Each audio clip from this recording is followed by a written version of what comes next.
దేవుని నామమున మీ అందరికీ వందనములు. ఈ సంవత్సరపు చివరి దినంలో మీరందరూ దేవుని సన్నిధిలోనికి వచ్చారు.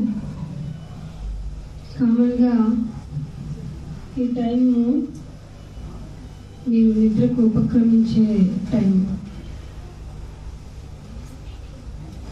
సంవత్సరం అవ్వాలి అంటే నెలలు గడవాలి.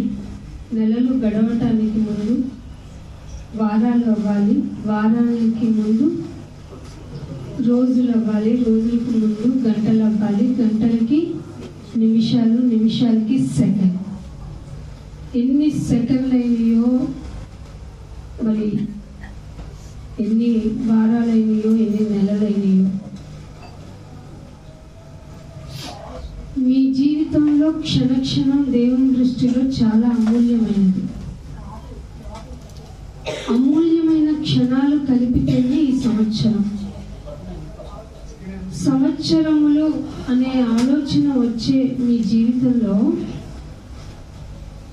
ఎన్ని సంవత్సరాలు మన జీవితపు గ్రంథపులో లెక్కించబడ్డాయి. షాకింగ్ అనేది నిజమే. సంవత్సరాలు మీ లిఖితముల పుస్తకంలో ఎన్నున్నాయి. చాలా మంది మనతోటి ఉన్నవారు,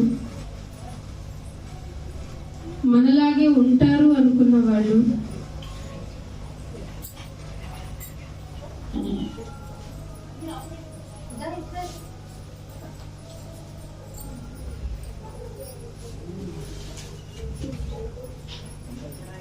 చాలా మంది మనతో లేరు.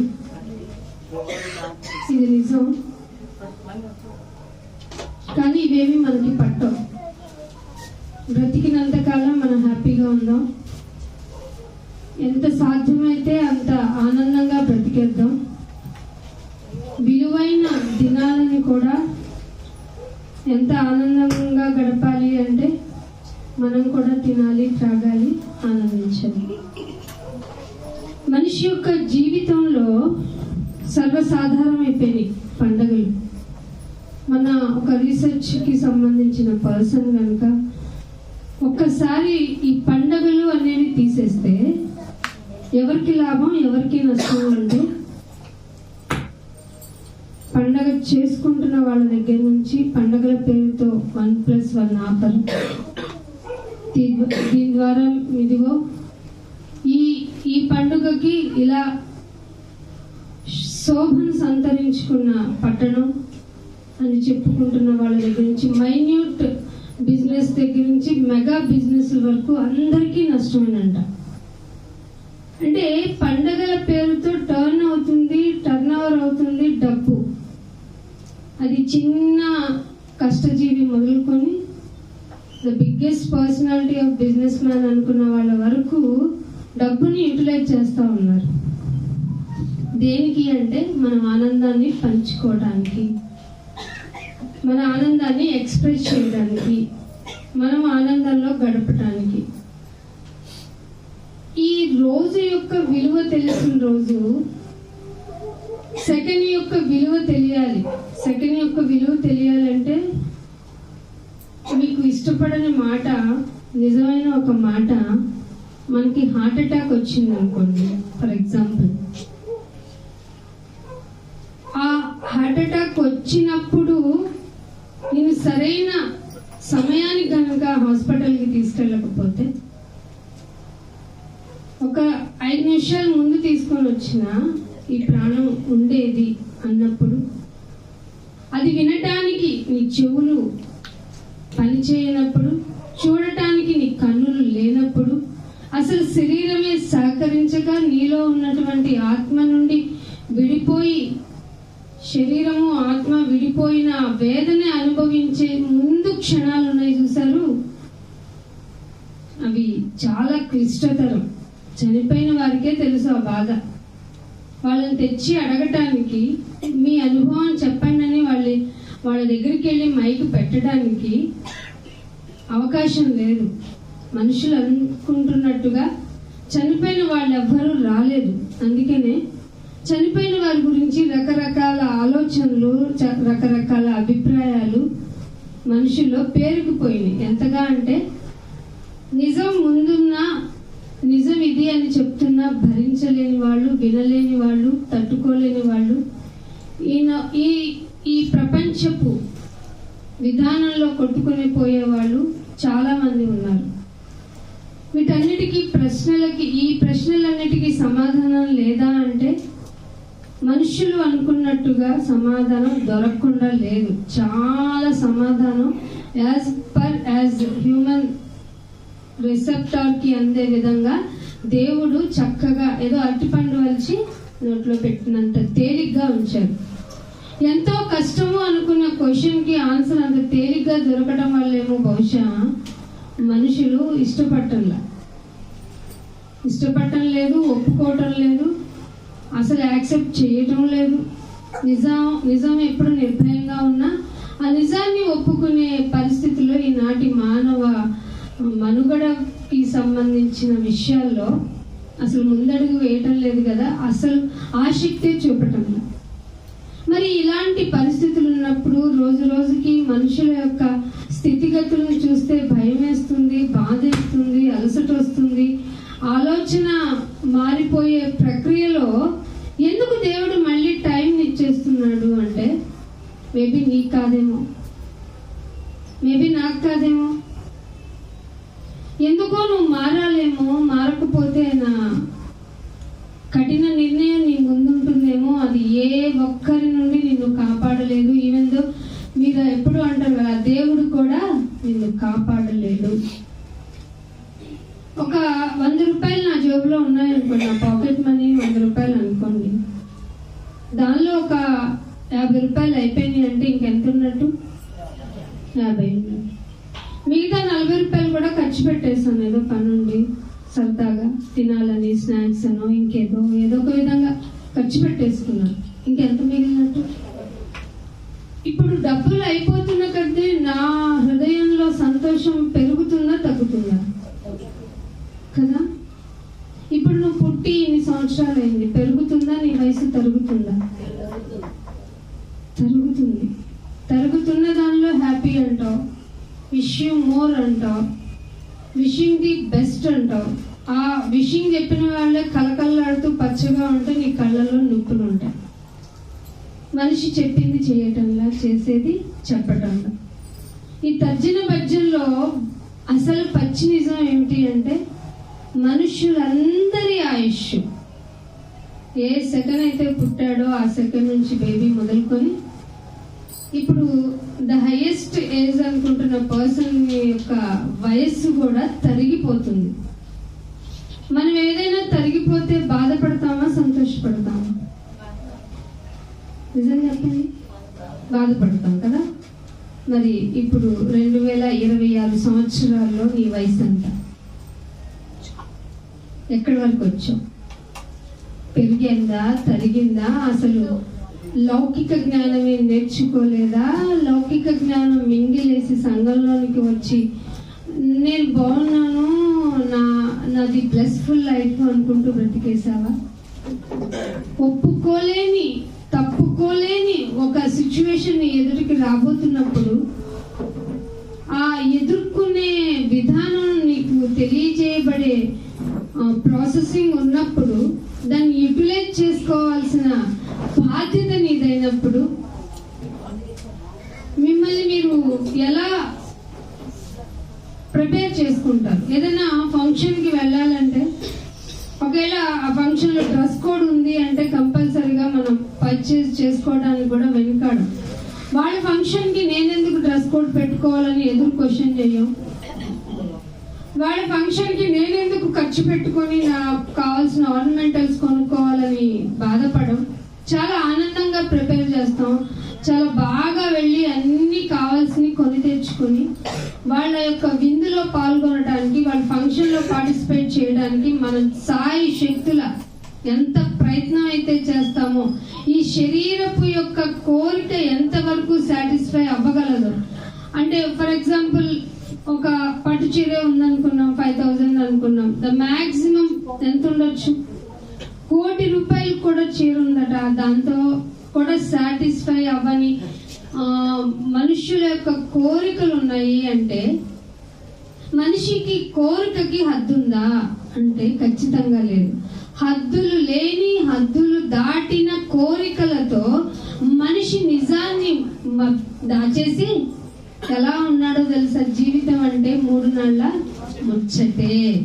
ఈ 3 నెలల ముచ్చటలో తిరిగి రాని టైంలో ఎంతవరకు నన్ను నేను ఎంజాయ్ఫుల్ గా ఉంచుకోగలను, ఎంతవరకు నన్ను నేను హ్యాపీగా ఉంచుకోగలను, ఏం తింటే నా జిహము అనేది సాటిస్ఫై అవుతుంది, నా ఉదరము అనేది సాటిస్ఫై అవుతుంది, ఇలా నేను త్రాగాలి కదా ఏదన్నా అనుకుంటూ త్రాగుతున్న దానిలో కూడా ఘోరమైన దాన్ని ఎంచుకుంటున్న ఈ మానవ జాతికి ఏం చెబితే అర్థమవుతుంది? నీకు వాల్యూబుల్ డేస్ అయిపోతున్నాయి, నీ డేస్ అయిపోతున్నాయి, నీ రోజులు అయిపోతున్నాయి. నువ్వు మారాలి అనేది దేవుని యొక్క ఆలోచన. ఆ ఆలోచన వైపు నువ్వు త్రిప్పబడకుండా నీ జీవితంలో నీ ఇష్టం వచ్చినట్లు కనుక నువ్వు ప్రవర్తిస్తే ఈ సంవత్సరం ఉన్నట్టు నెక్స్ట్ డే ఉండకపోవచ్చేమో. నేను ఇంకొక సంవత్సరం వరకు కూడా వెళ్ళట్లేదు, నెక్స్ట్ డేస్ గురించే మాట్లాడుతున్నాను. వినేవాళ్ళు ఎవరన్నా ఉంటే నా వైపు చూసి ఆసక్తిని ప్రయత్నించండి. సమస్యల వలయమైనటువంటి ఈ జీవితంలో ఆ సమస్యల వలయంలోనే చిక్కుకున్న ఈ మానవ జాతికి ఇంకా ప్రక్షాళన అంటూ ఏం లేదా? ఎంతసేపు దొరకని డబ్బు కోసం, నిలబడని ధనం కోసం, మనం పట్టుకెళ్ళలేనటువంటి వస్తు కనుక విషయాల కోసం మనం ప్రాకులాడి మన జీవితం అంతా పెట్టేసి ఆ జీవితంలో దాన్ని సంపాదించుకునే ప్రక్రియలో మనల్ని మనం పోగొట్టుకొని, మన ఆరోగ్యాన్ని పోగొట్టుకొని, మన యొక్క ప్రతి విధమైన కోరికలను అణిచేసుకొని ఏమీ దొరకని స్థితికి వెళ్ళిపోయి, అంటే ఏమి దొరకని ఇన్ ది సెన్స్ అన్ని అందుబాటులో ఉన్న ఏమి తీసుకోలేని పరిస్థితికి వెళ్లే వరకు కూడా మనకేం విదితం అవ్వదా? మనం ఏం అర్థం చేసుకోలేమా? మన జీవితంలో ఏం కోల్పోతున్నామో ఒక్క క్షణము ఆలోచించి మనల్ని మనం పరీక్షించుకునే టైం మనకే ఇవ్వటం లేదా? అవును, ఇవ్వటం లేదు. కాబట్టే మనిషిని ఒక్కసారి దేవుడు ఆగమన్నాడు, ఆగి ఒక్కసారి నీ గురించి ఆలోచించుకోమన్నాడు. నువ్వు దేనికోసం పరుగులు తీస్తున్నావు, నువ్వు ఏం కావాలని కోరుకుంటున్నావు, ఏం కోరుకుంటే దేవుడు నీకు ఇవ్వగలుగుతాడు, ఏ స్థితిగతులను నువ్వు కోరుకుంటున్నావు అది కూడా అని దేవుడు నిన్ను అడుగుతున్నప్పుడు ఒక మాట మీకు చూపిస్తాను. మీరు ఇందాక చదివిన గ్రంథంలోనే ఉత్తర ప్రత్యుత్తరాలుగా బైబిల్ అందరూ తీసుకోండి, బైబిల్ తెరవండి, లేని వారు పక్కన ఉన్న వారి బైబిల్ని చూడండి, సాధ్యమైనదే రాసుకోవడానికి ప్రయత్నించండి. ఇది దేవుని ఆజ్ఞ, నా స్వతహాగా నేనేం చెప్పటం లేదు. మీరు ఇక్కడ నేను ప్రేక్షక పాత్ర వహించడం లేదు, వాక్యం చెప్తున్నాను. వాక్యము దేవుడై ఉన్నారు. ఆ దేవుణ్ణి రెస్పెక్ట్ చెయ్యని మీకు ఏమి కావాలో అడిగినా ఆయన ఇచ్చేస్తారు, అంత మంచివాడు. కానీ వన్ డే నువ్వేం అడిగినా ఆయన ఇవ్వని స్థితికి నువ్వే తీసుకెళ్తున్నావు ఆయన్ని. సో చెప్పబడిన మాటలు చూడండి. 103వ కీర్తన, నేనేమన్నా ఆపనా కొంతసేపు? 103వ కీర్తన 9వ వచనం చూడండి. ఆయన ఎల్లప్పుడూ వ్యాజ్యమాడువాడు కాడు, ఆయన ఎల్లప్పుడూ వ్యాజ్యమాడువాడు కాడు, ఆయన నిత్యము కోపించువాడు కాడు, ఆయన నిత్యము కోపించువాడు కాడు. చాలు. దేవుని యొక్క మాటల్ని మీకు పరిచయం చేసే ప్రక్రియలో ఆయన చాలా కోపిస్ట్. యాక్చువల్ గా మనం చేసే పనులకి మొదటి 6వ అధ్యాయంలో మన ఫోటోలకి దండేస్తాడు ఆయన. మీకు తెలుసు కదా, మన గురించి సంతాపం ప్రకటించేస్తాడు. చచ్చిపోయాం ఒకళ్ళ దృష్టిలో, ఎవరి దృష్టిలో? ఈ లోకపు తల్లిదండ్రుల దృష్టిలో కాదు, ఈ లోకపు రక్త సంబంధుల దృష్టిలో కాదు. ఆ పరమ తండ్రి ఎవరైతే నిన్ను కన్నారో, ఎవరైతే నీకు పర్మిషన్ ఇస్తే నువ్వు ఈ భూమి మీద శరీరపు ఆకారాన్ని ఉత్సాహంగా ఉన్నావో ఆయన నీకు ఒక మాట చెప్తున్నాడు, నాన్న నేను ఎప్పుడు కోపించేవాడిని కాను, ఎప్పుడు గొడవలు పెట్టుకునేవాడిని కాదు. ఫర్ యువర్ ఇన్ఫర్మేషన్, మీరే నన్ను అలా తయారు చేస్తున్నారు, మీ వల్లే నేను ఇలా అయిపోయాను. వ్యాజ్యం ఆడాలనిపిస్తుంది, గొడవ పెట్టుకోవాలనిపిస్తుంది మీతో, ఎందుకంటే మీలో మార్పు లేదే. మనుషులకి ఎంత టైం అని ఇవ్వను నేను, కంట్లో పొడుచుకున్నట్టుగా అవుతుంది మిమ్మల్ని చంపేద్దాం అనుకుంటే. మీరు నాకు కను గుడ్డి లాంటి వాళ్ళు. మీకోసం నేనేవో చేయాలని పరలోకాన్ని మీకోసం అరేంజ్ చేసుకున్నాను. నీ పిల్లలు ఎంత ఆఫ్టర్ ఆల్ అన్నీ ఉన్నాయి కాబట్టి నీకు స్తుతులు చెల్లిస్తారు. నువ్వు అన్ని ఏర్పాటు చేసావు కాబట్టి జై జై అని జై కొడుతున్నారు. ఒక్క క్షణం ఆ కంచె తీసి చూపించు, వాళ్ళలో నిజ క్యారెక్టర్ చూస్తావు నువ్వు అని సాటన్ చెప్పగానే, నా పిల్లలు గొప్పవాళ్ళు, ఎలాగైనా వెళ్ళి భూమి మీద వాళ్ళు ఎలాగైనా నన్ను నిరూపించే బ్రతుకుతారు. రాజులైన వారు, మహారాజులైన వాళ్ళు వాళ్ళకి ఫీమేల్ రూపము మేల్ రూపము ఇచ్చి భూమి మీద ఎలా బ్రతుకుతావు అంటే నీకోసమే అని చెప్పొచ్చావు. తీరా ఇక్కడికి వస్తే నువ్వు చేసింది ఏంటో తెలుసా? తినటం ఎంత బాగుంటుంది, త్రాగటం ఇంకెంత బాగుంటుంది, తిరగటం ఎంతెంత బాగుంటుంది.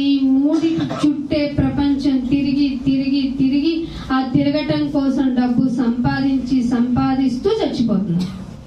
ఇప్పుడు దేవుడి దగ్గరికి వెళ్ళి ఏ మొహం చూపెడతావు? ఈ లోపే నిన్ను ప్రశ్నిస్తున్నాడు. నీకు అర్థమవుతుందా? నేను వ్యాజ్యం ఆడేవాడిని కాదు, ఎప్పుడు కోపం పెట్టుకునేవాడిని కాదు. నువ్వంటే నాకు ఇష్టం.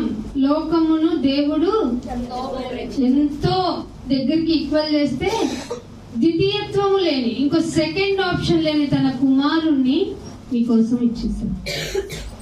ఆ త్యాగం మనకేం అర్థం కాదు. మనం ఏమనుకుంటామంటే మనం భూమిలో సంపాదించినవే గొప్పవి అనుకుంటాం. ఎందుకంటే మన మైండ్ సెట్ ని బాగా హైజాక్ చేసేసింది సాతాను. హైజాక్ చేయబడిన తర్వాత సాటన్ ఎలా చెప్పిందో అలా నడుస్తాం తప్ప, ఇదిగో మీకు ప్రొటెక్టివ్ సిస్టమ్ ఇలా ఉంది, మీరు ఇలా బిహేవ్ చేస్తే అలా దాని నుండి హైజాక్ చేయబడిన మీరు ప్రొటెక్ట్ అయి బయటకు వచ్చేస్తారు.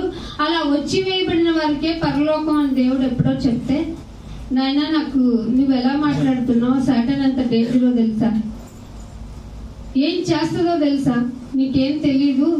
దానికి ముందు మేము లొంగి బ్రతకకపోతే మా జీవితం నాశనం అయింది అంటే దేవుడు అక్కడ చెప్పాడు.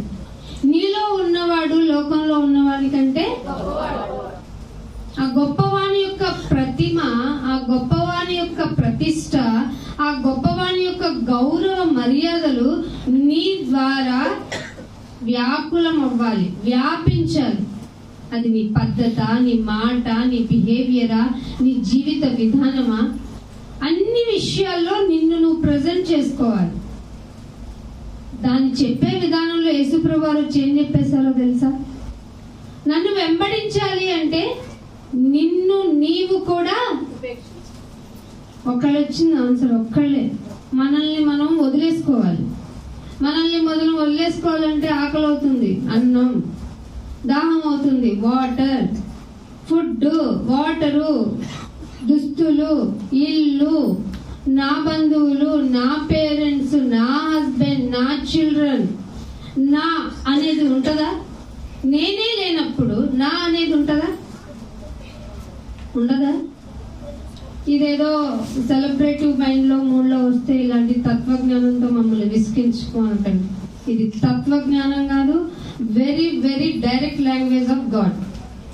దేవుడు స్వయంగా మీతో మాట్లాడుతున్నాడు, నన్ను సాధనం చేసుకుని అనేది మీరు గుర్తుంచుకోవాలి. ఇప్పుడు ఈయనని మీకు వన్ ఫైన్ డే వచ్చి నేను నీకు చెప్పించాను, నువ్వు మారలేదు అంటే, నాకు తెలియదు నాయనా, నాకు అలాంటి ఆలోచన లేదు, ఎవరన్నా చెప్పుంటే బాగుండేది కదా అనేందుకే కదా నువ్వు రాకముందే నీ ఆయుష్ని పెంచి ఇక్కడ కూర్చుండబెట్టాను. నీ బుర్రకెక్కటం లేదు, నువ్వు పట్టించుకోవు, వినిపించుకోవు, నీ ధ్యాస నీదే, నీ బాధ నీదే, నీ వేదన నీదే, నీ ఆనందం నీదే, అన్ని నీ ఇష్టమే. కానీ నా కుమారుడు ఏమన్నాడు తెలుసా? భూమి మీదకి వచ్చి ఏమన్నాడు? నా ఇష్టము నెరవేర్చుకొనుటకు నేను రాలేదు, కానీ తండ్రి చిత్తము చిత్తము అంటే ఇష్టం, కోరుకున్నది. నా తండ్రి కోరుకున్నది చేయడానికి కాదు, ఫిక్స్ అయిపోయి నెరవేర్చుటకు. చేయటానికి అంటే యాజ్ మై విష్, నా ఇష్టం అయితే చేస్తలేదు. నెరవేర్చుటకు అంటే పక్క. నెరవేర్చుటకు నేను భూమి మీదకి వచ్చాను. మీరు కూడా మీ గ్రంథపు చుట్టలో వ్రాయబడిన ప్రకారమే వచ్చారు. నియమింపబడిన దినములలో ఒకటైనను కాకముందే 0తో స్టార్ట్ చేశాడు ఆయన. సో వెళ్తుంది. ఈ 2026 సంవత్సరం వచ్చేటప్పటికి తన బిహేవియర్ ఇంత. నేను ప్రొలాంగ్ చేయనా వద్దా? నాయన నేను తీసివేద్దాం అనుకుంటున్నాను అంటే తోటమాల ఏమంటున్నాడు? ఇంకొంచెము సమయం ఇస్తే నేను నీరు ఇచ్చేస్తాను, మంచిగా పాలు చేసేస్తాను. నీరు అంటే వాక్యము, వద్దంటే మీకు నమస్కారము. వాక్యము చెప్పబడితే తప్ప మీకు మీ మనస్సుల్లో ప్రతిష్ఠ చేసుకోవాలి. మీరు దేవుణ్ణి ప్రతిష్ఠ చేసుకోకపోతే మీకేమీ అర్థం కాదు. అందుకనే కొరింథీయులకు రాసిన పత్రిక 1 కొరింథీయులకు రాసిన పత్రిక 2వ అధ్యాయము 1 కొరింథీయులకు రాసిన పత్రిక 2వ అధ్యాయము 14వ వచనం చూడండి. ప్రకృతి సంబంధి అయిన మనుష్యుడు. ఇక్కడ దేవుడు డివైడ్ చేశాడు మనుషుల్ని. ఇంత చెప్పి చూస్తే మనుషులు 2 భాగాలుగా చేయబడ్డారట. ఒకళ్ళు ప్రకృతి సంబంధి అయిన మనిషి. వాళ్ళు ఏం చేస్తారట? ఆత్మ విషయములను అంగీకరింపడు. నీకు ఒక ఆత్మ ఉంది అంటే కూడా ఒప్పుకోడు, తెలుసుకోడు, అంగీకరించడు. నువ్వై ఉన్న నీ ఆత్మ గురించి యోగక్షేమాలు అడగటం కాదు కదా, దాని ఉనికిని కూడా పట్టించుకొని దుర్దిశలో మనిషి ఉన్నాడు. అందుకే ప్రకృతి సంబంధి అయిన మనుషుడు దేవుని ఆత్మ విషయములను గ్రహింపడు. అవి అతనికి ఎలా ఉంటాయి? ఇక్కడ మనం కూర్చొని దేవుని మాటల్ని విందాము, దేవుని పద్ధతులు, దేవుని ఆలోచనలు నేర్చుకుని వాటి ప్రకారంగా నడుచుకుందాము అని చెబితే చాలా మంది ఇక్కడ ఉన్న వాళ్ళ ఇన్నర్ సోల్ ఫీలింగ్ ఏంటో చెప్పనా? ఇది ఒక వెర్రి. ఇక్కడ కాసేపు ఉండకపోతే దేవుడు మాకు ఇవ్వాల్సిన గిఫ్టింగ్ ఏమి ఇవ్వడము. ఆయన ఎంత సైకోఫిల్ కదా. ఆ సైకోఫిల్ ఏంటంటే ఆయన వచ్చి ఇవ్వకపోతే ఇవ్వడం. మీరు కూడా మనుషులు ఆలోచించినట్టు ఆలోచిస్తారు కదా. మనుషులకి ఏం చేస్తారు? మీరు ఏమైనా చేయకపోతే వాళ్ళకి చేసేది ఏంటి అనుకుంటారు. దేవుడు చాలా మంచోడండి.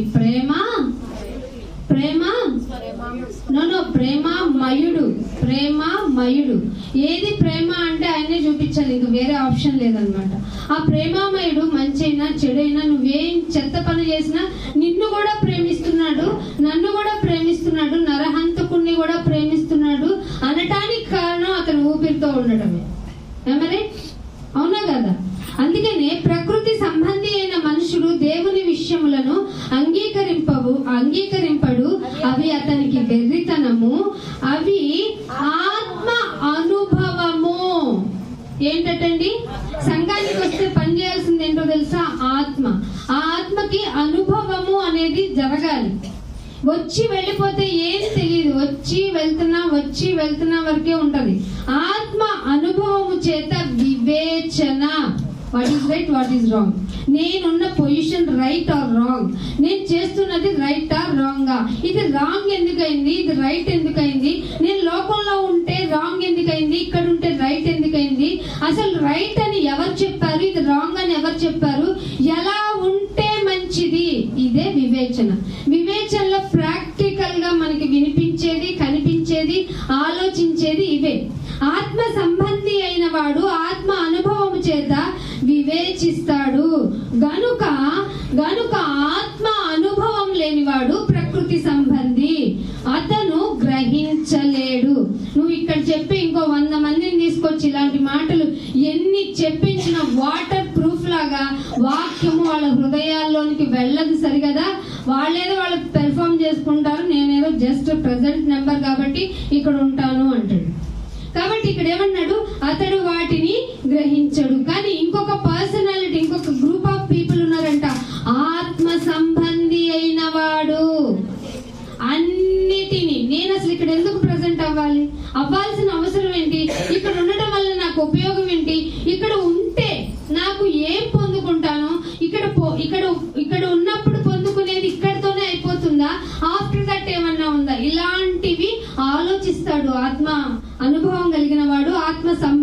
వాడు. అతడు ఆత్మ సంబంధి అయిన వాడు అన్నిటినీ వివేచించును గాని అతడు ఎవని చేత వివేచింపబడడు. ఇదేమన్నా అర్థమైందా మీకు? మనల్ని ఎవరు ఏంటి వై ఎందుకు మీరు కూడా కాలము సమయములు మీకైనప్పుడు సంవత్సరము పండుగ అమావాస్య విశ్రాంతి దినాల్లో నిన్నెవరు కౌంట్ చేయకుండా నిన్ను నువ్వు జాగ్రత్త పడు అన్నప్పుడు ఈవెందో అలా రాయబడిన రిఫరెన్స్ తర్వాత కూడా మేమందరం ఇక్కడ అసెంబ్లీ ఎందుకు అయ్యాం, ఐ మీన్ గ్యాదర్ ఎందుకు అయ్యాం, ఎందుకు కూడుకున్నాము అంటే మీ దగ్గర ఆన్సర్ ఉండిందా? ఉండాలి. ఆయన సెకండ్ నేను బ్రతికుండాలంటే ఆక్సిజన్ వాల్యూ ఎంత, బ్రతికున్న నేను నిమిషము అడుగు ముందుకేయాలంటే నాకు కావాల్సిన శక్తి ఎంత, ఎన్ని క్యాలరీస్ ఆఫ్ ఫుడ్ నేను తీసుకుంటే శక్తి విడుదలవుతుంది, ఎలా బ్రతకాలి, ఈ ఆక్సిజన్ నిండి ఆహారం నిండి ఆహారంతో నిండిన ఈ బాడీ కప్పుకొని తిరగాలంటే వస్త్రాలు ఎన్ని ఉండాలి.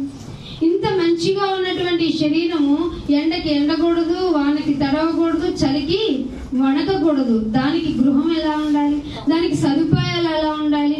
ఇంట్లో ఉన్న ఎండగా ఉంటదేమో అని ఏసీ ఎలా పెట్టుకోను, ఇంట్లో ఉన్న వేడిగా ఉంటది కాబట్టి నన్ను నేను ఎలా చల్లబరుచుకోవాలి, చల్లగా పానీయాలు ఇలా మొదలెడుతూ పోతే మన జీవిత కాలం సరిపడా అవసరాలు అనుకుంటాము, సదుపాయాలు అనుకుంటాము, ఇంకేమనుకుంటాము. పుట్టినది మొదలుకొని దీనికి పెడుతూనే పెడుతూనే పెడుతూనే ఉన్నావు. ఎవరికన్నా చెప్పిందా నీ శరీరం ఇక చాలు నాకు పెట్టకు అని? వింటున్నారా ఏం చెప్పానండి? మీ శరీరం ఎప్పుడైనా ఇక చాలు నాకు పెట్టకు బాబోయ్ ఇంకా ఆపే నేను తినలేనని ఎప్పుడైనా మొరాయించిందా? లేదు. మార్నింగ్ తిన్నామా, ఆఫ్టర్నూన్ రెడీ టు ఈట్, సాయంత్రము స్నాక్స్, నైట్ ఫుడ్, తర్వాత ఇంకేమన్నా క్రేవింగ్, ఇది తినాలి అది తినాలి, స్నాక్స్ తినాలి, డిజర్ట్స్ తినాలి, ఇప్పుడు వచ్చిన కేకులు తినాలి, స్వీట్స్ తినాలి. అబ్బో మన ఫుడ్ గురించి చాలా మంది అంటున్నారంట, ఏదైనా పెట్టండి వీడియో హల్చల్ చేయదు కానీ ఫుడ్ గురించి పెట్టండి తొందరలో వ్యూస్ వస్తాయంట. అంటే మనకి తిండిపోతులు కాకపోయినా చూడబోతులు చూసి తరించేస్తాం. అవ్వమ్మ గారి క్యారెక్టర్ కదా, చూస్తే చాలు అబ్బాయి ఎంత బాగుంది, తినకపోయినా చూసాంలే అనుకుంటాం. ఇలా మన జీవితాన్ని గడిపేస్తుంటే ఆత్మ సంబంధి ఆత్మ విషయము ఇవన్నీ మన మైండ్ లోకి ఏం వెళ్తాయి? I need one more. 2027 కాదు 2030 వచ్చినా మనలో ఏం మార్పులు ఉండవు. సో నువ్వు శరీర సంబంధివా, ప్రకృతి సంబంధివా, ఆత్మ సంబంధివా, ఒక చిన్న క్లారిటీతో నా మాటలు వినటానికి ఫాలో అవుతా ఉండు. ఇంకొక మాట, యెషయా గ్రంథము 30వ అధ్యాయము, యెషయా గ్రంథము 30వ అధ్యాయము 9వ వచనం చూడండి. వారు తిరుగుబడి జనులు. ఎవరు జనులు అంటే ఎవరు? మనమే.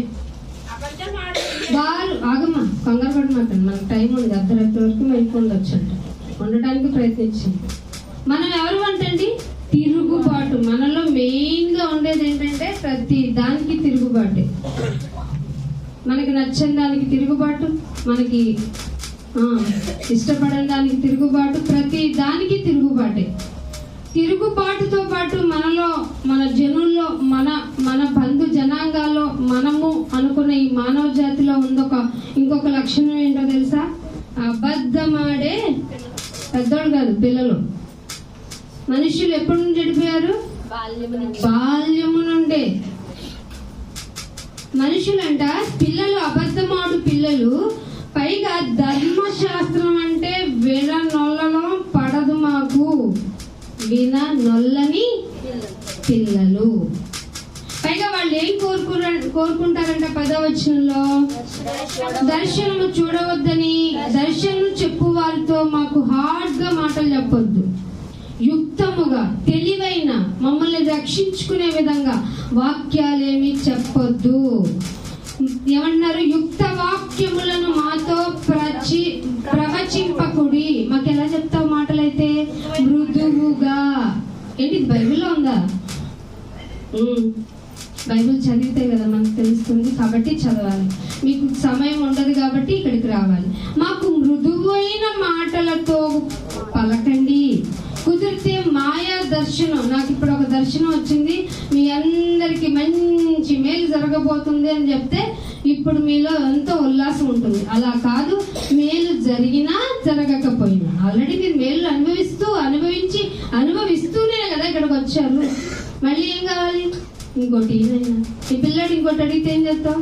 ఒక్కటి వీగుతావు, అవునా కదా? కానీ నువ్వేమవుతావు దేవుడి దగ్గరికి వచ్చి, ప్లీజ్ 1 more నాయనా, ఇంకొకటి నాయనా, ఇంకొకటి ఇంకొకట్లు. ఎన్ని ఒకట్లు వందలైని నీ జీవితకాలం అంతా అడుగుతూనే ఉన్నావు. బాబోయ్, విసుగుపట్టలేదా దేవునికి? అందుకే ఫస్ట్ మాట చదివించాను, ఆయన ప్రతిసారి కోపపడడు, ప్రతిసారి గొడవ పడ్డదు. అదే ట్రాన్స్లేషన్ లో గొడవ పడ్డదు.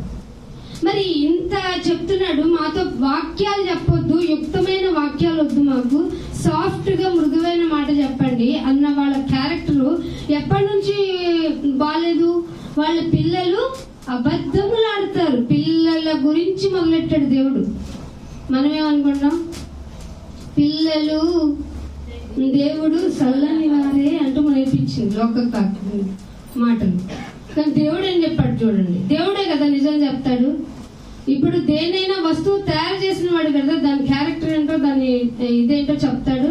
దేవుడు చెప్తున్నాడు, పిల్లలు అబద్ధమాడువారు. ధర్మశాస్త్రం రండ్రా నన్న వినాలి అంటే మేము వినం పొండి అనే టైప్ ఉన్నారు. దానివల్ల నేర ప్రవృత్తి కలిగిన పిల్లల సంఖ్య రోజు రోజుకి పెరుగుతుంది. బ్యాంక్ లో డబ్బులు కొట్టేశాడంట. వయసు ఎంతో తెలుసా? 13 ఏళ్ళు. ఒక అమ్మ బాగా ఘోరంగా మానభంగం చేయబడిన అమ్మ, పేరు గుర్తురావట్ల, ఆవిడని రేప్ చేసిన వాళ్ళల్లో మైనర్ బాలుడు ఉన్నాడు. వాడికి కూడా దాదాపు 12-13 ఏళ్ల లోపు వాడు. ఇలా చెప్పుకుంటూ పోతే లిస్ట్ అంతా ఎంత ఘోరంగా ఉందంటే పిల్లలే చాలా ఘోరమైన పనులు చేసేస్తున్నారు. మీరేమనుకుంటున్నారు? బ్యాగ్ వేసుకున్నాడు పోతాడు, బ్యాగ్ వేసుకున్న అమ్మ పోతుంది, వాళ్ళకి మనం ఏం చెప్పక్కర్లా, మొత్తం స్కూల్లో నేర్పించేస్తారు అనుకుంటున్నారు. మరి మీరు బైబుల్ తీస్తేనే కదా చదువు. ఈ లోకపు యొక్క జ్ఞానము చేత వాళ్ళు ఏమి ఎరగరో తెలుసా? దేవుణ్ణి ఎరగరు. దేవుణ్ణి ఎరగని వారు ఏమంటారో తెలుసా? ఈజీగా అబద్ధం చెప్పేస్తారు. ఆ లక్షణం నీదేనేమో బహుశా. అబద్ధం చెప్పడంలో ఆరితేరిన వాళ్ళు తండ్రి అయిన జనకుడు ఎవరు? అబద్ధములకు జనకుడు ఎవరు? సాటన్. వాడు అబద్ధ జనకుడు అయినటువంటి ఆ యొక్క గ్రూప్ లోనికి వెళ్ళిపోయి ప్రకృతి సంబంధి అయిపోయి అబద్ధం ఆడటం వల్ల ఏమంత నష్టం ఉండదులే అనుకుంటాడు. కానీ దేవుడు ఏం చెప్పాడు తెలుసా? పరలోకానికి రాని వారిలో అబద్ధమాడువారు, పిరికివారు, నరహంతకులతో ఈక్వల్ చేశాడు అబద్ధికుల్ని. అబద్ధం చెప్పటం వల్లే దేవుని కోపం పెరిగింది మానవాళి మీద. అమ్మా పండు తిన్నావా? ఎస్, సారీ డాడీ తినేసాను, క్షమించండి తిన్నాను అని చెప్పొచ్చు కదా, చెప్పలేదు. ఇండైరెక్ట్ ఆన్సర్ ఏంటి? నువ్వే తప్పు చేస్తావు, నీ క్రియేషనే తప్పు, అసలు నన్ను పుట్టించడమే తప్పు, నన్ను ఈ భూమి మీదకి తీసుకొచ్చి నీ కండిషన్స్ ప్రకారం నన్ను ఉండమంటున్నావు చూడు, అది నాకు తలనొప్పి తెస్తుంది. నీ కండిషన్స్ ప్రకారం ఈ భూమి మీద ఉండి నేనేం సాధించుకోవాలి? నా ఇష్టాన్ని నెరవేర్చుకోవద్దా? నాకంటూ ఎన్నో ఇష్టాలు ఉన్నాయి, నాకు ఇష్టమైన దాన్ని చేయడం తప్పంటావు. అందుకే నువ్వంటే ఇష్టం లేదు. నువ్వు మాట్లాడితే వచ్చి బాప్తిజం తీసుకో, బాప్తిజం ప్రకారం ఉంటేనే తప్ప నేను నాకు ఇష్టమైన దాన్ని చేసుకోలేకపోను. బాప్తిజం అనగానే నన్ను కట్టిపడేయటం కదా నువ్వు. దేవుడితో మనం ఆర్గ్యుమెంట్ చేస్తాం. ఈ ఆర్గ్యుమెంట్ చేసే విధానంలో ఎలా అడుగుతామంటే, అసలు నన్ను ఎందుకు పుట్టించావు? తల్లిదండ్రులతో తరచూ అడిగేది అలవాటై దేవుని కూడా అడిగేస్తాం. సో మనం ఏమనుకుంటున్నామంటే, దేవా నువ్వు మాకు చెప్పొద్దు, మృదువుగా మాట్లాడు అంటా ఉంటా. అందుకనే 1 కొరింథీయులకు రాసిన పత్రికలో ఇర్మియా గ్రంథము 26వ అధ్యాయము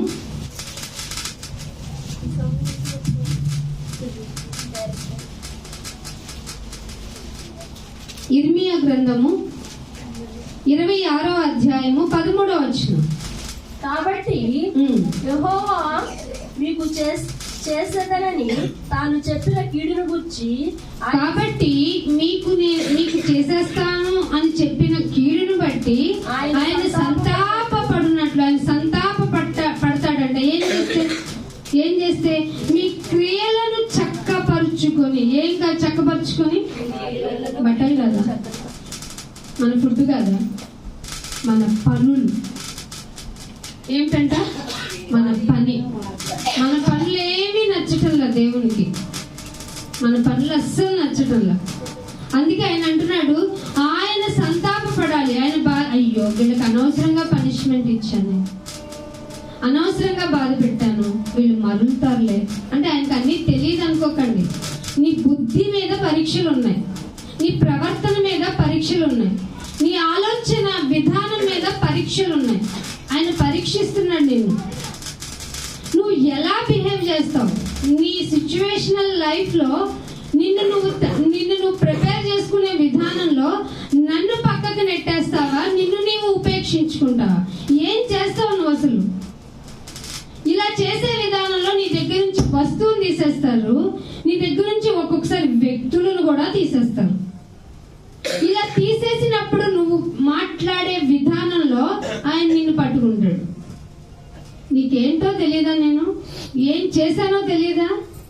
నువ్వు వ్యక్తిని దూరం చేసినంత మాత్రం నన్నెందుకు పాయింట్అవుట్ చేస్తున్నావు? అసలు ఆ వ్యక్తి గురించి నన్ను త్రోసేస్తావా? జీవము గల దేవుణ్ణి నేను. ఆఫ్టర్ ఆల్ నరమాత్రులు కదా వాళ్ళు. నువ్వు మారటం లేదు, నీ క్రియలు మార్చుకోవాలి. నేను నీకు చేస్తానన్నటువంటి ఆ పని, కీడుంది కదా, కీడంటే మనం తోసుకెళ్ళి నరకంలో వేయటమే. ఆ కీడును నేను తీసేయాలి, సంతాపడాలంటే ముందు నీ మార్గాలు, నీ క్రియలు, ముందు మార్గంనే ఎంచుకోవాలి. నువ్వు వెళ్తున్న మార్గం రైటా రాంగా? ఏ విధంగా రైటు? లోకపరంగా చూస్తే రైట్ అవ్వచ్చు, ఈవెన్ నువ్వు నీ అంతటి నువ్వే నీ మార్గం గురించి రైట్ అని చెప్పవచ్చు, కానీ అది దేవుని దగ్గరికి వచ్చేటప్పటికి రైట్ కాదు. ఒకడు తాను చక్కగా వెళ్లే మార్గాన్ని చూసి ఆయన రైట్ అనుకుంటాడంట, కానీ తుదకు అది మరణానికి దారితీస్తుంది. అందుకే అంటున్నాడు, మీ క్రియలను చక్కబరుచుకొని మీరు ఏమన్నాడన్నమాట, మీ దేవుడైన ఉన్నవాడైన దేవుని మాట ఇది చెయ్యాలి. ఏ మతాల్లో చేయలేనటువంటి ఒకే ఒక్క పని, వివేచనతో కూడిన పని,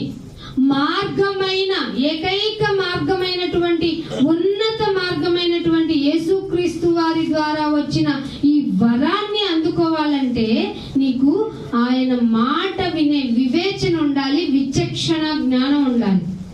కుక్కలారా నా మాట వినుడి అన్నాడా? గేదలారా నా మాట వినుడి అన్నాడా? ఈవెందో చిలక పలుకులు పలికే చిలకమ్మ నా మాట విను అన్నాడా? అంబా అనే ఆవుని వినమన్నాడా? ఎవరికి చెప్పాడండి వినమని? మీరందరూ వచ్చి నా మాట వినండి, మీ క్రియలను చక్కపరచుకోండి. మీకు అనిపిస్తుంది ఇప్పుడున్న situation I'm so happy life అని, నాకు ఉన్నంతలో నేను హ్యాపీగా బ్రతుకుతున్నానని ఓత పదాన్ని చెప్తున్నావు. నో, నువ్వు డేంజర్ జోన్ లో ఉన్నావు. నువ్వు డేంజర్ జోన్ లోనే ఉన్నావు కాబట్టి నీకు ఎంట్రీ డేట్ ఆఫ్ 2026 చూపిస్తాడు. మరి నువ్వు ఆలోచించుకోవాలి. నీ చక్కనైన మార్గం అనుకున్న చిక్కులు పడజేసే మార్గం అది. పాపం ఏం చేస్తుంది? సులువుగా చిక్కులు పెడుతుంది. ఆ చక్కనైన చిక్కులు పెట్టేటువంటి పాపాన్ని నువ్వు తెలుసుకోవాలి అంటే నీ యొక్క ఓన్ ఇమేజ్ ఎంతో అవ్వదు. ఎందుకంటే నన్ను నేనేం చేసుకుంటానంటే నేను చాలా మంచిదాన్ని. ఏమని చెప్తాను నేను ఎప్పుడు? నాకేం తెలుసండి, నాకేం తెలియదు, చాలా మంచిదాన్ని. కానీ దేవుడు ఏమంటాడు? నువ్వు అస్సలు మంచిదానివి కాదు. నువ్వు మంచిదానివి కాదని తెలిసే నువ్వు పుట్టకముందే, ఈ మానవాళి ఎవరు భూమి మీద లేకముందే, ఈవెందో ఈ జగత్తు అంటే ఈ భూమి లేనప్పుడే మీ కొరకు క్రీస్తుని ఎంచుకొని ఆయన ద్వారా మళ్ళీ మిమ్మల్ని తీసుకున్నాను. మీ బుద్ధి తెలుసు నాకు. మీ ప్రవృత్తి తెలుసు నాకు, మీ మార్గాలు ఏంటో తెలుసు నాకు. సో మీరు మారాలి, తిరగాలి, మీ ప్రవర్తన మార్చుకోవాలి. అవన్నీ జరగాలంటే నా మాట వినాలి. ఇంకొక మాట అంటున్నాడు చూడండి, సామెతల గ్రంథము 4వ అధ్యాయము, సామెతల గ్రంథము 4వ అధ్యాయము 18వ వచనం చూడండి. పట్టపగల వరకు వేకువ పట్ట పగలు వరకు వేకువ వెలుగు తేజరిల్లున్నట్లుగా. అంటే పట్ట పగలు అంటే ఈ భూమి ఉన్నంత వరకు ఎలా అయితే మనిషి జీవితం బాగుండాలని మనిషి అనుకుంటాడో, ఎలా ఉంటే మనిషి బాగుండాలని ఇన్నర్ ఫీలింగ్ అనుకోవాలో, అలాగే నీతిమంతుల మార్గము అంతకంతకు అంటే రెట్టింపుగా బ్రైట్ గా ఉంటుంది ఆయన మాట విన్నప్పుడు. లేకపోతే నీకేమనిపిస్తుంది తెలుసా, ఇక్కడ ఉంటాం కన్నా నేను వెళ్ళి 7 రోజులు కష్టపడాలి, 8వ రోజు ఆ అయ్యగారికి చందా ఇస్తే దేవుడు నన్ను మెచ్చుకుంటాను. నో, ఏమన్నాడు, బలి అర్పించుట కంటే, దహన బలుల కంటే సమీపించి ఆలకించడం మేలు. ఎందుకునైనా ఆలకించాలంటే నీ మార్గం మార్చుకోవాలి. నువ్వు మార్చుకోవాలనుకున్నప్పుడు, నిన్ను నువ్వు ఉపేక్షించుకోవాలనుకున్నప్పుడు సమయమందు అసమయమందు ప్రకటించు అని దేవుని యొక్క వాక్కు ప్రకారం ఇదిగో ఇక్కడ నిలబడి చెప్పాలి. మాకు చెప్పాలి అని మీరు వచ్చారు కాబట్టి మేము నిలబడాలి. మాకు వద్దు అన్నా కూడా చెప్పి తీరాలి. అర్థమవుతుందా వాక్యం యొక్క విలువ? అందుకే ఇదే సామెతలు 20వ అధ్యాయం చూడండి, 20వ అధ్యాయము సామెతల గ్రంథము 11వ వచనం. బాలుడు సహితము తన నడవడి శుద్ధమైనదో కాదో, యథార్థమైనదో కాదో వాళ్ళు పనులు చెప్పేస్తాయంట. ఇప్పుడు గమనించారు మీ పిల్లల్ని ఎలాగా? పిల్లోడు మాట విన్నట్టే ఉన్నాడు, వాడు పనులేమీ అస్సలు బాగోట్లేదు. బైబిల్లో ఉందా? బైబిల్ ఇదెందుకు గ్రహించుడు? ఎప్పుడైనా గమనించారా? నా ముద్దు, నా బంగారం, నా కొండ, నా వజ్రం, ఈ వజ్ర క్యారెక్టర్లు ఏంటంట? శుద్ధమైనదో కాదు, మంచిదో కాదు, డైరెక్ట్ గా ఉన్నాడో లేదో, యథార్థంగా ఉన్నాడో లేదో, వాడు చెప్పే మాట నమ్మొద్దంట, వాడి ప్రవర్తనని. ఎందుకంటే ఇందాక చెప్పాడు, ఎప్పటి నుంచి అలవాటు అంట మన పిల్లలకి అబద్ధాలు. పిల్లలు ఎప్పటి నుంచే అబద్ధాలు అలవాటు. పెద్దయిన తర్వాత అబద్ధం ఏమైపోద్ది? నిజమైపోద్ది. అంతే. అందుకే నిజం బయలుదేరి చెప్పులేసుకుని వెళ్దామని అబద్ధం ఏం చేస్తుందంట? 1 రౌండ్ వేసి ఇంటికి వచ్చి కూర్చుంటుందంట. సో అబద్ధం చాలా ఫాస్ట్ గా ఉంటది కాబట్టి నిజాన్ని మనం ట్రెండీగా ముందుకు తీసుకెళ్లాలంటే ఆయన మాట వినాలి. ఆయన మాట వినే ప్రక్రియలో పిల్లలతో మొదలెట్టాడు. ఆయన పిల్లలతో మొదలెట్టి వాళ్ళ అబ్జర్వేషన్ ఎలా చూడమన్నాడు? వాడి పనులు చూడు ఎలా చేస్తాడు, యథార్థంగా ఉందో లేదో చూడు, పైగా పవిత్రంగా ఉందో లేదో. వాడు చేష్టలు అంటే పనికి మించి చేస్తూ ఉంటాడు. పని మించి చేష్ట అంటే రిపీటెడ్ గా చేసేదాన్ని చేష్టలు అంటారు. కంటిన్యూగా నువ్వు నీ పెద్దరికాన్ని నిలబెట్టరు, నీ మాతృత్వాన్ని నిలబెట్టరు, నీ రక్త సంబంధాన్ని నిలబెట్టరు, అసలు దేన్ని పట్టించుకోరు. వాళ్ళు ఒక ట్రాన్స్ లో వెళ్తూ ఉంటారు. ఈ జనరేషన్ ఉన్నారు కదా, వాళ్ళు ఏమి చేయరు, వాళ్ళకి ఎమోషన్స్ కూడా లేవంట. జెనెటికల్ గా ఆ జీన్ అనేది కూడా సప్రెస్ అయ్యే ప్రమాదంలో ఉన్నాయంట. సో వాళ్ళు ఏ విధమైన ఎమోషన్ ని అసలు వాళ్ళు సఫర్ చేసుకోరంట. ఎదుటి వాళ్ళు బాధపడుతున్నా జస్ట్ దే ఆర్ సీయింగ్ అంతే.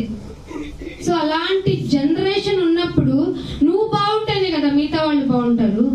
ఆ జనరేషన్ ప్రమాద ఘంటికలు మోగిస్తున్నప్పుడు నువ్వు బాగాలేదన్న విషయం నీకు విదితం అవ్వాలి. అందుకే అంటున్నాడు పై మాట 9వ వచనంలో, హృదయమును శుద్ధపరచుకున్నాను. ఏం శుద్ధపరచుకున్నాడంట? మన పండగ అని, న్యూ ఇయర్ ఎండింగ్ అని ఏం కట్టుకొని వచ్చాం? ఇల్లు వాకిలి. ఇక మనం దాన్ని తీసుకెళ్లి షింకులో, ఇల్లు దొరకదు కానీ షింకులో నింపలేము, కాలువలోనూ నింపలేము. కడిగేసి తుడిచేసి వచ్చి మనం అలసిపోయి ఇక్కడ నిద్రపోతాం. దేవుడు ఏం శుద్ధి చేసుకోమన్నాడు? నీ ఇల్లు శుద్ధి చేసుకోకపోయినా, ఈ రోజు శుద్ధి చేసుకోకపోయినా, డే ఆఫ్టర్ చేసుకున్నా, ఎప్పుడు చేసుకున్నా చేసుకోవచ్చు, కానీ ముందు శుద్ధి చేసుకోవాల్సిందేంటి? ఎంత పట్టేసిందో 2025లో కొన్ని గంటల్లో వెళ్ళిపోతుంది. ఆ వెళ్ళిపోయే ఆ సంవత్సరంలో ఒక్కసారి కళ్ళు మూసుకొని టైం ఇస్తారు కదా పాస్టర్ గారు, మీరు ఎక్కడ పొరపాటు చేసాం, ఎక్కడ అతి చేసాం, ఎక్కడ నిర్లక్ష్యం చేసాం, ఏ విధంగా మమ్మల్ని అశుద్ధం చేసేసుకున్నాం. రమ్మంటే దేవుని మాట వినటానికి రాలేదు, చెప్పమంటే చెప్పించడానికి టైం ఇవ్వలేదు, చెప్పించడానికి సహకరించలేదు, అసలు నువ్వే మాట వినకుండా పోయావు. అందుకే నీ హృదయము క్రొవ్వింది. కాబట్టి ఎలా తయారయ్యో తెలుసా? నేను బాగా వింటున్నానుగా, మీరు వినుటకు మట్టుకు విందురు గాని ఏం చెప్తా గ్రహించరు. ఎందుకు మా బిహేవియర్ ఎలా అయిందంటే దానికి కూడా ఆన్సర్ మళ్ళీ మీకే బద్ధకం కదా. హృదయము క్రొవ్వినది. ఈ క్రొవ్విపోయిన హృదయంలో దేవుడు చిరుజల్లు లాంటి మాటలు మీకు తెలియజేస్తున్నాడు. ఇకనైనా నీ పోకడెప్పుడో, ఆయన రాకడెప్పుడో, నేనెప్పుడు ఉంటానో, ఆయన ఎప్పుడు వస్తారో తెలియదు కనుక మనకు ఇంకా ఎన్ని రోజులు ఉన్నాయో మనకు తెలియదు. అందుకే బైబిల్ కూడా రేపేమి సంభవించునో తెలియదు కాబట్టి లోడ వాగుతాడు. రేపు ఈ టైంకి ఇది బాగుంటుంది, మీరు ఈ రాశిలో పుట్టిన వాళ్ళు మీకు ఇది బాగా కలిసి వస్తుంది. అవన్నీ తులారాశి మలారాశి ఏ రాశిని నమ్మకండి. ఏ రాశులైనా ఎంతైనా ఆజ్ఞ లేనిదే ఆయన మీరే పడతారు కదా, నీ ఆజ్ఞ లేనిదే ఏమీ జరగదు. క్షణమే జరగనప్పుడు నీకు క్షణాలు దాటి సంవత్సరం దాటించి ఇక్కడికి తీసుకొచ్చారు. ఎంత పెద్ద కాస్టింగో తెలుసా? నీ భర్త నీకు పెట్టలేడు, నీ భార్య నీకు చేయలేదు, నీ పిల్లలు నీకు చేయలేరు, తల్లిదండ్రులైన వారు అస్సలు చేయలేరు. వాళ్ళు కూడా కొంతవరకే ఒక బోర్డర్ పెట్టుకుంటారు, ఇంతవరకే నీకు చేయగలను, నేను నా చేతులతో ఇంతవరకే చేయగలను అంటారు. దేవుడు ఎప్పుడన్నా చెప్పాడు నేను నీకు చెయ్యను రాని? అంతకంతకు వర్ధిల్లదు. ఆఫ్టర్ ఆల్ నేను మాట వింటేనే, మార్గము చక్కబరుచుకుంటేనే నీకు నేను చేసి పెడతానన్న. నీకేం కావాలన్నా మొన్న కూడా చెప్పాను, మనవి రాకముందే ఆయన ఆలకించేస్తారట. ఇంకా నువ్వు ఆఫరింగ్ నైనా ఇది నేను కావాలనుకుంటున్నాను అనే లోపే నీకు క్లియర్ అయిపోద్దంట మార్గం. అంత మంచి దేవుడు నీకున్నాడు. అందుకే నువ్వేం చేయాలంటే హృదయము శుద్ధి చేసుకొని పాపము పోగొట్టుకోవాలి. ఈ దేవుడి దగ్గరికి వస్తే ఏం చేయాలి? నువ్వు దేవుళ్ళు అనుకునే వాళ్ళ దగ్గర ఏమైనా జరుగుతాయి. ఈ నిజ దేవుడు, ఉన్నవాడైన దేవుడు, అల్ఫా ఓమేగా అనేటువంటి ఆయన నీకేం చెప్తున్నాడు తెలుసా? పాపమును పోగొట్టుకోవాలి. పాపమును పోగొట్టుకోవటానికి ముందు నువ్వేం చేసుకోవాలి? హృదయాన్ని శుద్ధి చేసుకోవాలి. ఎప్పుడో శుద్ధి చేసుకున్నాం, బాప్తిసం తీసుకున్నాం, బల్లలు తీసేసుకుంటున్నాం. ఓ గుడ్. ఎన్ని బల్లలు అపవిత్రంగా తీసుకున్నావు, ఎన్నిసార్లు గుడికి కాలు రగరేసుకొని వచ్చావు అసమాధానంగా, ఎన్నిసార్లు అపవిత్రమైన మాటలు పలుకుంటూనే ఇక్కడికి వచ్చేసావు. బూతులైనను సరసోక్తులైనను అన్నాడు బైబిల్లో. అవి కూడా మాట్లాడకూడదు. చాలా క్లిష్టమైన నిష్ఠతో కూడిన వ్రతం ఇది. క్రైస్తవ్యం అంటే ఒక పూట, కొన్ని గంటలు, కొన్ని క్షణాలది కాదు, జీవితాంత వ్రత ప్రయాణం ఇది. ఈ నిష్ఠ ప్రయాణంలో నిన్ను నువ్వు ఉపేక్షించుకుంటే తప్ప ఆయన నీకు అర్థం కాడు. లేకపోతే నువ్వు ప్రకృతి సంబంధివే. ఈ ప్రకృతి సంబంధి ఎప్పుడు ఈ దేహానికి ఏం కావాలి, ఎంత బాగా పెట్టాలి అని ఆలోచిస్తారే తప్ప ఏం చెయ్యను అని వివేచించడు. అందుకే అంటున్నాడు హృదయాన్ని శుద్ధి చేసుకొని పాపమును పోగొట్టుకునే పవిత్రుడు ఎవడైనా ఉన్నాడా? పవిత్రుడు ఎవడైనా ఉన్నాడా? బైబిల్ అడుగుతోంది, నేను కాదు. బైబిల్ ఎవరైనా పవిత్రుడు అవ్వాలనుకుంటున్నాడా? వాడు హృదయాన్ని శుద్ధి చేసుకోవాలి. హృదయ శుద్ధి లేకపోతే హృదయ ఆలోచనతోనే నువ్వు పట్టుబడిపోతావు. హృదయంలో ఏదైతే ఆలోచిస్తున్నావో అది నింపేసుకుని బయటకు వచ్చి దాని కార్యరూపం దాలుస్తావు. ఆ కార్యరూపం ఎంతవరకు అంటే ఎదుటివాడు నీకు నచ్చకపోతే మాటతో అనటం మొదలుపెట్టి వాడిని చంపే వరకు కూడా నువ్వు వదిలిపెట్టవు. అంత ఘోరమైన వ్యాధి కలది ఈ హృదయం. అందుకే హృదయాన్ని శుద్ధి చేసుకోమన్నాడు. ఇంకొక మాట చూపిస్తాను. ఇదే సామెతల గ్రంథము 25వ అధ్యాయంలో చూడండి. 25వ అధ్యాయంలో 14వ వచనం. కపట మనసుతో దానమిచ్చి ఏ మనసు అంటే మనం ఇచ్చేది? మనం దానం చేస్తాం. నేను చేయకపోతే ఎవరు చేస్తాడు? నాకుంది కాబట్టే చేశాను. ఏ మనసుతోనండి మన దానాలు? కపట మనసు. వీడికి ఎక్కువ ఇవ్వాలి, వీడికి తక్కువ ఇవ్వాలి. వీడు నా మాట విన్నాడు కాబట్టి వీడికి అసలు చేయను. వీడికి ఏదో తుపాసుతో ఒకటి పడేస్తే పోతుంది. ఏ మనసు ఇది? ఇది దేవుని మనసు కాదు. కపట మనసుతో దానం ఇచ్చి దంభంగా చేస్తాడు. ఏమిచ్చాను తెలుసా నీకు? ఏమిచ్చా 100 సార్లు మైక్లో చెప్పమంటాడు. అలాంటి వాళ్ళని ఏమని చెప్పిందో? వానలేని మబ్బులు అందా లేదా? అలాంటి వారిని వర్షము లేని మబ్బును గాలిని పోలి ఉన్నారు. మన దానాలు ఎలా ఉంటాయి? ఏ దానం? ఏ దానం చెప్పండి? మీరు చేసిన దానాలు.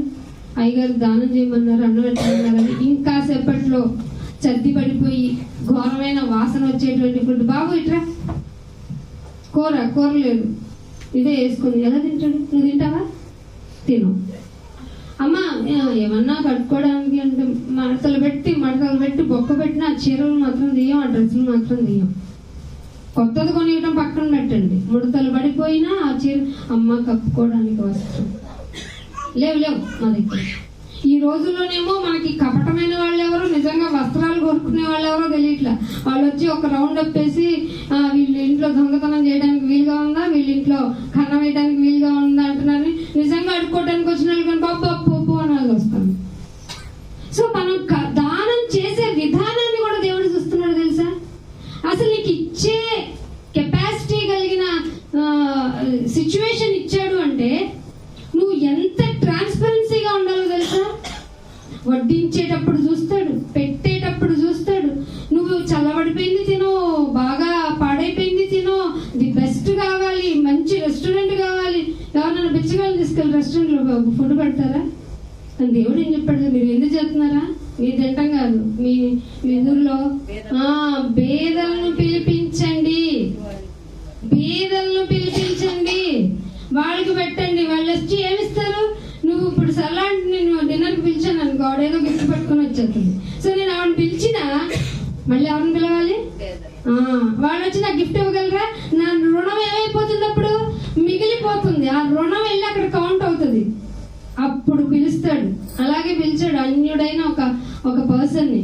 ఈ దాన ధర్మములు అక్కడ అయినాయి. ఎవరు ఆ వ్యక్తి పేరు చెప్పండి?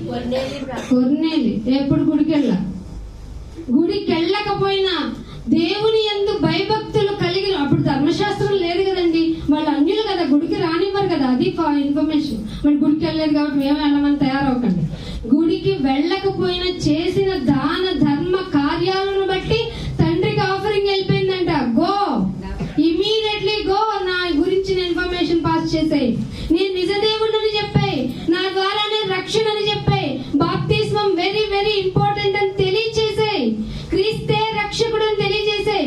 ఆయన్ని ఎలాగైనా చంపేస్తాడు, చంపేసిన తరువాత 3 రోజుల్లో లెగుస్తాడు, ఇవన్నీ నిజమని చెప్పే కొర్నేలి. అప్పుడంట కొర్నేలి సమూహం తన ఇంటి వారందరూ బాప్తిస్మం తీసుకునేంతగా వెళ్ళిపోయిందంట దాన ధర్మాల కార్యక్రమం. మన దాన ధర్మాలు మబ్బుల్లో నీరు లేని, గాలి లేని వానల్లాగా ఉంటాయి.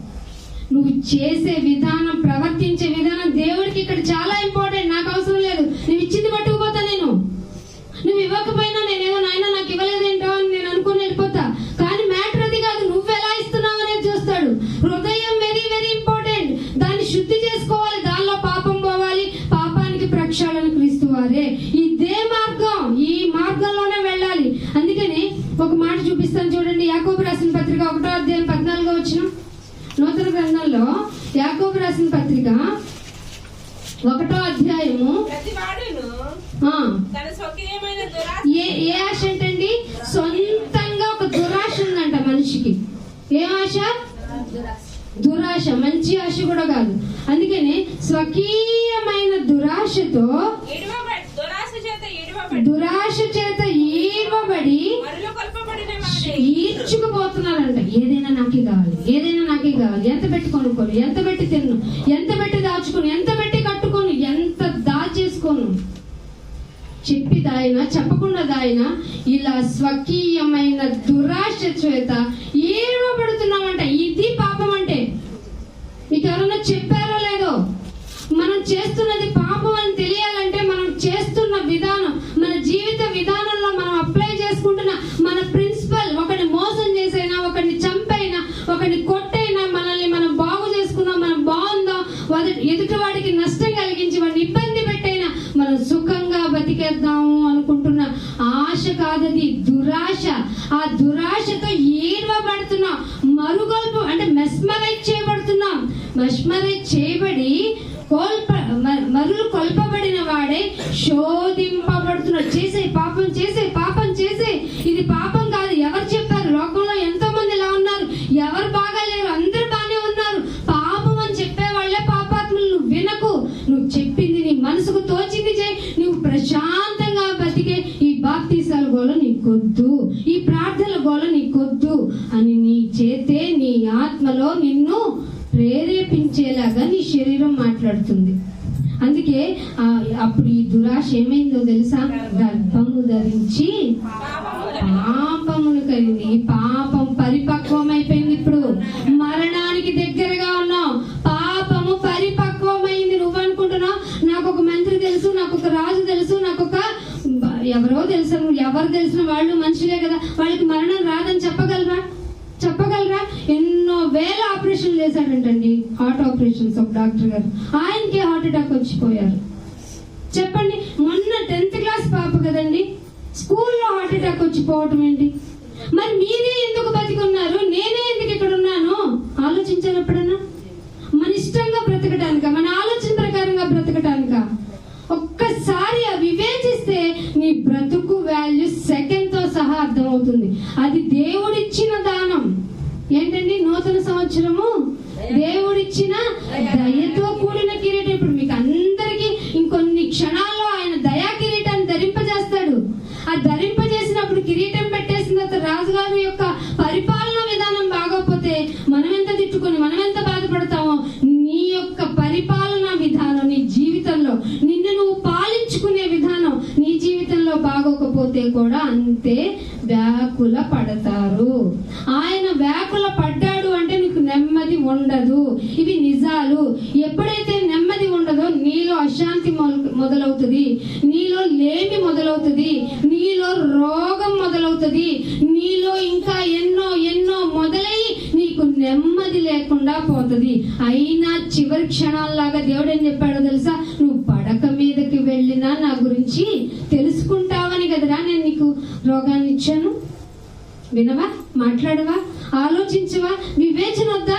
నీకు తింటున్న దానిని బట్టైనా నా గురించి ఆలోచన రాలేదంటే నిన్ను నేను ఎలా ఒప్పుకోను, నా బిడ్డవని ఎలా ఒప్పుకోను అంటున్నాడు. అందుకే నీకు ప్రతి వాడు తన స్వకీయ ఆలోచనలతోనే ఈర్వపడుతున్నాడు పాపానికి. ఇది మనకి తెలియాలంటే ప్రకృతి సంబంధులకి ఇవేం అర్థం కావు. వాళ్ళకి సమయం విలువ తెలియదు, ఆలోచన విధానం తెలియదు. మనం తింటున్న ఫుడ్ యొక్క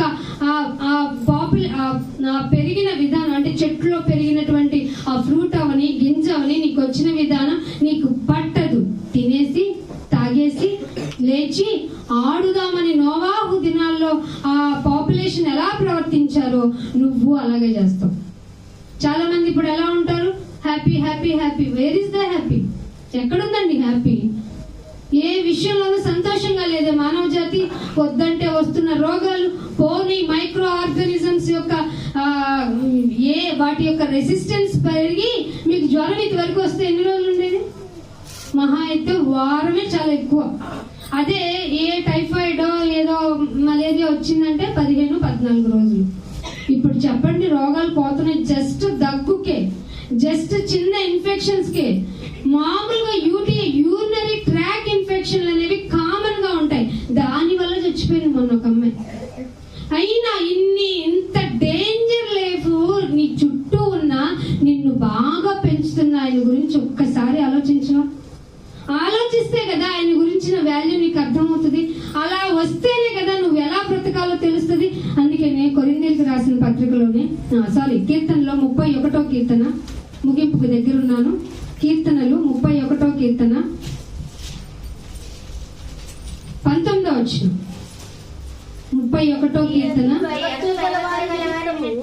ఎవరన్నా ఒకళ్ళు నీ యందు భయభక్తులు ఏం కావాలంటే దేవుని యందు భయభక్తులు కలిగి ఉండు, వారికి దాచి ఉంచిన మేలు చదువుతున్నా అమ్మకు తెలుసా, చెప్తున్నా నాకు తెలుసా, ఎంతో గొప్పది. నరుల ఎదుట నిన్ను ఆశ్రయించు వారి నిమిత్తము నీవు సిద్ధపరచిన మేలు ఎంత గొప్పది. ఎవరు చేయలేనంత గొప్పది, ఎవరు ఇవ్వలేనంత గొప్ప వరం. అదే నీ రక్షణ. నీ రక్షణ కోసం నేనేం చేయమన్నాడో తెలుసా, నువ్వేమి ఫిజికల్ గా చేంజెస్ అక్కర్లా. నువ్వు ఎలా బ్రతకాలో నీకు మనసులో నీకు ఇది తప్పు అని చెప్తుంది కదా, నీ మనసు తప్పు అని చెప్తే ఏం చేస్తావు, ఊరుకో సైలెంట్ గా ఉండు అని చెప్తావు. కానీ తప్పు అన్నదాన్ని చేయకుండా ఉండటానికి ఫిజికల్ గా నువ్వు ఒక చిన్న పని చేయాలి. ఏం లేదు, వాటర్లోకి వెళ్ళి తండ్రి క్షమించి అని అడగాలి. దాన్ని బైబిల్ ఏం చెప్పిందో రోమిలకు రాసిన పత్రిక 6వ అధ్యాయము 3వ వచనం, క్రీస్తులోనికి బాప్తిస్మము పొందిన మనమందరము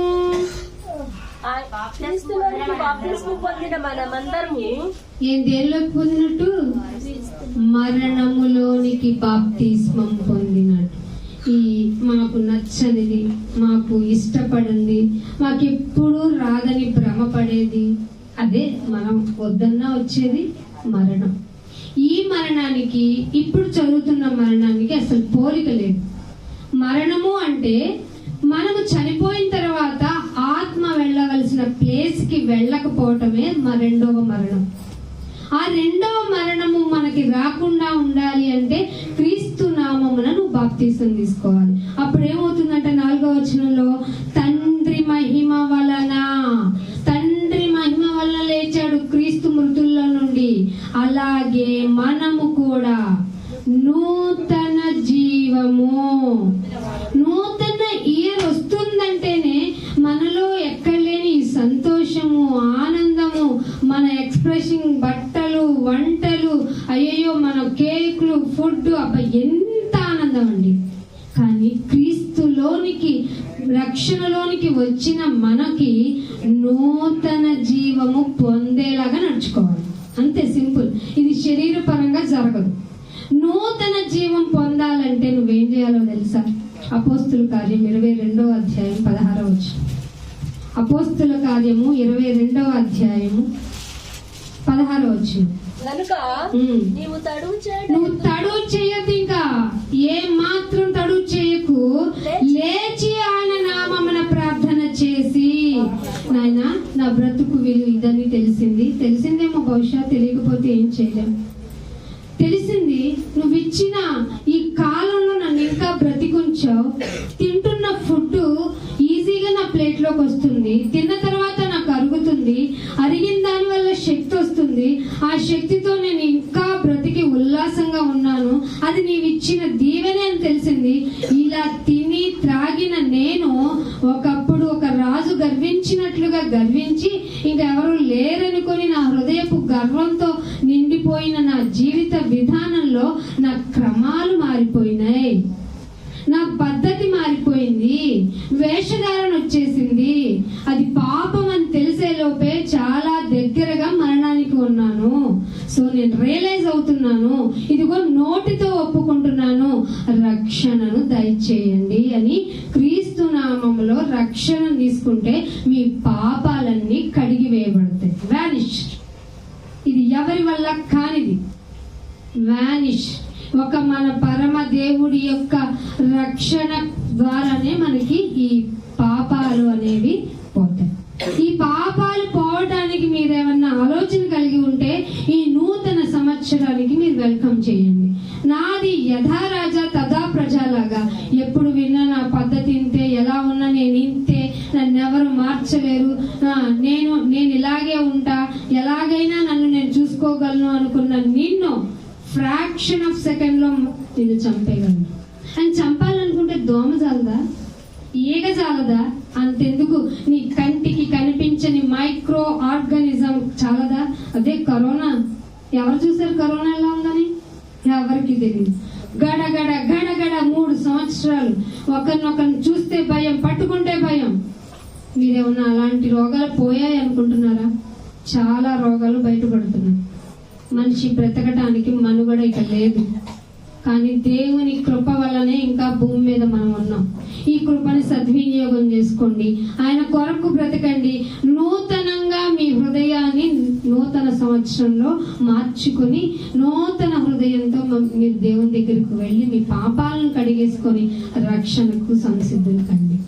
ఇది ధన్యత మీకు అందరికీ దయచేయాలని కోరుకుంటూ నా మాటలు ముగిస్తున్నాను. చిన్న ప్రార్థన. తండ్రి, మీకెంతో వందనాలు, స్తోత్రాలు.